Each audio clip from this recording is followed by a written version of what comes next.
Hello friends, welcome to my channel. നമ്മളിന്നിവിടെ ഒരു drawing class series start ചെയ്യാൻ പോവാണ്. വളരെ ബേസിക് ആയിട്ടുള്ള കാര്യങ്ങളാണ് നമ്മളിവിടെ പഠിപ്പിക്കുന്നത്. സോ കുട്ടികൾക്കും ബിഗിനേഴ്സിനും ഒക്കെ ഈ ക്ലാസ് വളരെ യൂസ്ഫുൾ ആവും. ഇന്നത്തെ ക്ലാസ്സിൽ നമുക്ക് ലൈൻസിനെ കുറിച്ചിട്ട് പഠിക്കാം. അത് ഡിഫറെൻറ്റ് ടൈപ്സിൽ നമുക്ക് വരക്കാം. സ്ട്രെയിറ്റ് ലൈൻസ് ഉണ്ട്, കർവ്ഡ് ലൈൻസ് ഉണ്ട്, ഹൊറിസോണ്ടൽ ലൈൻസ്, വെർട്ടിക്കൽ ലൈൻസ്, അതൊക്കെ വരച്ച് പഠിക്കാം. ഫസ്റ്റ് ഹൊറിസോണ്ടൽ ലൈൻസ് വരയ്ക്കുക. ഹൊറിസോണ്ടൽ ലൈൻസ് വരയ്ക്കുമ്പോൾ ഇങ്ങനെ സ്ട്രെയിറ്റ് ആയിട്ട് വരയ്ക്കാം. ഇങ്ങനെ സ്ട്രെയിറ്റ് ആയിട്ട് വരയ്ക്കാൻ പറ്റുമോ നോക്കാം. ചില കുട്ടികൾ ഇങ്ങനെ നിർത്തി വരയ്ക്കാൻ നോക്കും. അങ്ങനെ വരയ്ക്കാതെ സ്ട്രെയിറ്റ് ആയിട്ട് വരയ്ക്കാം. വളയാതെ സ്ട്രെയിറ്റ് ആയിട്ട് നോക്കാം വരയ്ക്കാൻ.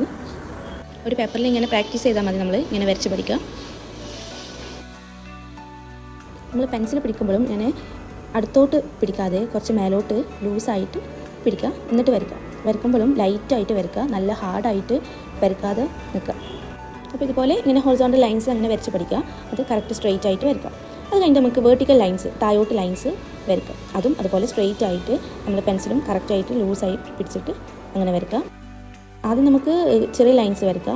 പിന്നെ കുറച്ച് വലിയ ലൈൻസ് ആയിട്ട് സ്ട്രെയിറ്റ് ആയിട്ട് വരയ്ക്കാൻ നോക്കാം.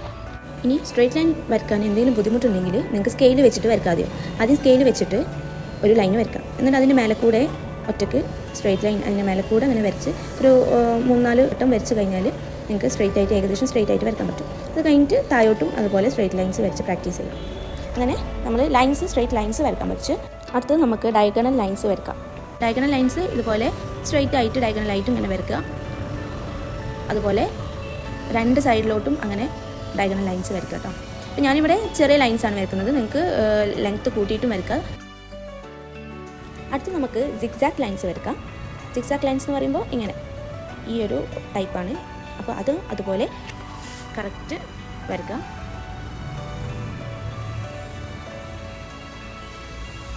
അത് വരയ്ക്കുമ്പം അങ്ങനെ താഴോട്ട് വരയ്ക്കുക. ഓരോന്ന് കറക്റ്റ് ഒരേ ഡിസ്റ്റൻസിൽ, ആ ഒരു ഡിസ്റ്റൻസ് തന്നെ താഴോട്ടുള്ള ലൈൻസിലുള്ള ഡിസ്റ്റൻസും കൂടെ സെയിം ആക്കിയിട്ട് അങ്ങനെ വരയ്ക്കുക. അങ്ങനെ കറക്റ്റായിട്ട് ഓരോന്നോരോന്ന് ഇങ്ങനെ വരച്ച് പ്രാക്ടീസ് ചെയ്യുക. അതുപോലെ താഴോട്ടും ഇങ്ങനെ സിഗ്സാഗ് ലൈൻസ് വരച്ച് പഠിക്കുക. ഡിസ്റ്റൻസും ഒരുപോലെ ഡിസ്റ്റൻസ് ആക്കിയിട്ട് അങ്ങനെ വരയ്ക്കുക. ഇങ്ങനെ കൈയെടുക്കാതെ സ്ട്രെയിറ്റ് ആയിട്ട് മെല്ലെ ഇങ്ങനെ ഓരോ ലൈൻസും കറക്റ്റായിട്ട് അങ്ങനെ വരയ്ക്കുക. അത് കഴിഞ്ഞിട്ട് നമുക്ക് കർവ്ഡ് ലൈൻസ് വരയ്ക്കാം. കർവ്ഡ് ലൈൻസ് എന്ന് പറഞ്ഞാൽ ഇങ്ങനെ കർവായിട്ട് വേവി ആയിട്ടുള്ള ഒരു സ്ട്രെച്ചറാണ്. അപ്പോൾ അതും അതുപോലെ സെയിം ഡിസ്റ്റൻസിൽ കൈയെടുക്കാതെ വരയ്ക്കാൻ നോക്കുക. നമ്മൾ കുറച്ച് സമയം പ്രാക്ടീസ് ചെയ്യുക. താഴോട്ട് അതുപോലെ കർവ്ഡ് ലൈൻസ് സ്ട്രെയിറ്റ് ആയിട്ട് ഇങ്ങനെ കർവ്ഡ് ലൈൻസ് ആയിട്ട് വരയ്ക്കാം.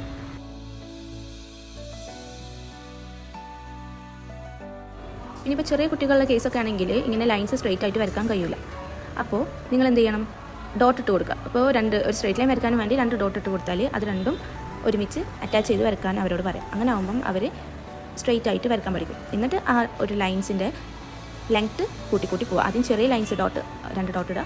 പിന്നെ വലിയ ലൈൻസ് വരയ്ക്കാനും വേണ്ടിയിട്ട് അങ്ങനെ ഡോട്ട് ഇടുക. അപ്പോൾ കുട്ടികൾക്ക് എല്ലാ സ്ട്രെച്ചേഴ്സും അതുപോലെ തന്നെ ലൈൻസ്, ഹൊറിസോണ്ടൽ ലൈൻസും വെർട്ടിക്കൽ ലൈൻസും എല്ലാ ലൈൻസും അങ്ങനെ ഫസ്റ്റ് ഡോട്ട് ഇട്ടിട്ട് പഠിപ്പിച്ച് കൊടുക്കുക. അത് പഠിച്ചതിന് ശേഷം അവർ സ്ട്രെയിറ്റ് ആയിട്ട് ഒറ്റയ്ക്ക് തന്നെ വരച്ചോ.